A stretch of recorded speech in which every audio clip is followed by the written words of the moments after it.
ಸಂತ ಪೌಲರು ಕೊಲೋಸ್ಯರಿಗೆ ಬರೆದ ಪತ್ರ ಅಧ್ಯಾಯ 4. ಪ್ರಾರ್ಥನಾ ಜೀವನ. ಯಜಮಾನರೇ, ಸ್ವರ್ಗಲೋಕದಲ್ಲಿ ನಿಮಗೂ ಒಬ್ಬ ಒಡೆಯನಿದ್ದಾನೆಂಬುದನ್ನು ತಿಳಿದುಕೊಂಡು ನಿಮ್ಮ ಮನೆ ಆಳುಗಳನ್ನು ನ್ಯಾಯಬದ್ಧ ರೀತಿಯಲ್ಲಿ ನೋಡಿಕೊಳ್ಳಿ. ಪ್ರಾರ್ಥನಾ ಜೀವನ ನಡೆಸಿರಿ. ಪ್ರಾರ್ಥಿಸುವಾಗಲೆಲ್ಲ ಎಚ್ಚರವಾಗಿದ್ದು ಕೃತಜ್ಞತಾಸ್ತುತಿಯನ್ನು ಸಲ್ಲಿಸಿರಿ. ಕ್ರಿಸ್ತ ಯೇಸುವಿನ ರಹಸ್ಯವನ್ನು ಪ್ರಚುರಪಡಿಸಲು ನಮಗೆ ಅವಕಾಶ ದೊರಕುವಂತೆ ಪ್ರಾರ್ಥಿಸಿರಿ. ಈ ಶುಭ ಸಂದೇಶದ ನಿಮಿತ್ತವೇ ನಾನು ಸೆರೆಯಲ್ಲಿ ಇದ್ದೇನೆಂಬುದು ನಿಮಗೆ ತಿಳಿದಿದೆ. ನಾನು ಶುಭ ಸಂದೇಶವನ್ನು ಸ್ಪಷ್ಟವಾಗಿಯೂ ಸರಳವಾಗಿಯೂ ಸಾರುವಂತೆ ಪ್ರಾರ್ಥಿಸಿರಿ.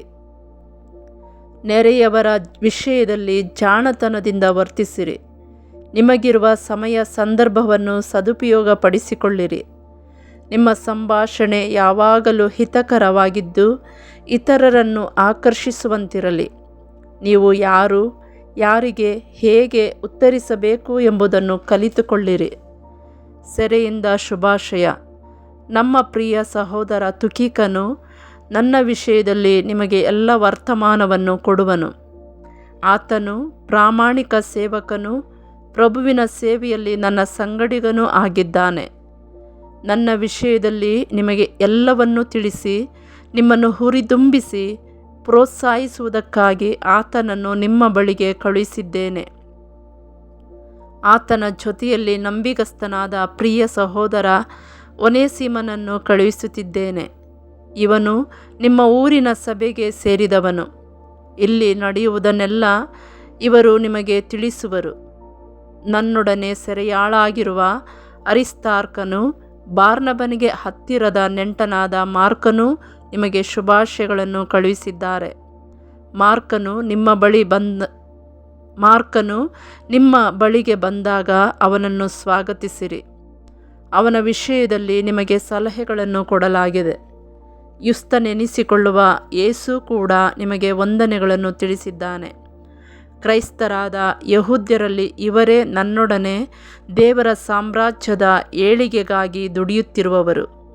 ಇವರಿಂದ ನನಗೆ ತುಂಬ ಆದರಣೆ ದೊರಕಿದೆ.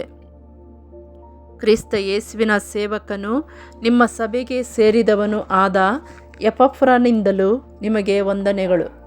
ನೀವು ಮಾಡುವ ಎಲ್ಲ ಕಾರ್ಯಗಳಲ್ಲೂ ದೇವರ ಚಿತ್ತಕ್ಕೆ ವಿಧೇಯರಾಗಿ ಸ್ಥಿರ ಹಾಗೂ ಸಿದ್ಧ ಕ್ರೈಸ್ತರಾಗಿ ಬಾಳಬೇಕೆಂದು ಅವನು ನಿಮಗಾಗಿ ಸದಾ ಆಸಕ್ತಿಯಿಂದ ಪ್ರಾರ್ಥಿಸುತ್ತಿದ್ದಾನೆ.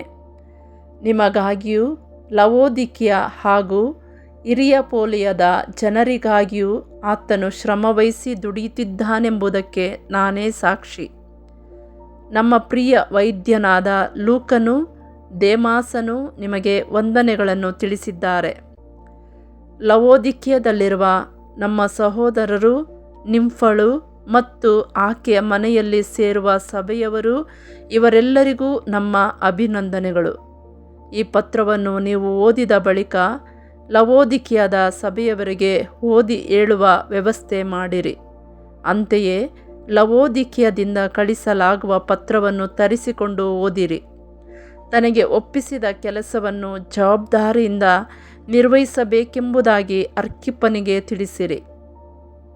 ಇದನ್ನು ಪೌಲನಾದ ನಾನೇ ಸ್ವತಃ ಬರೆಯುತ್ತಿದ್ದೇನೆ.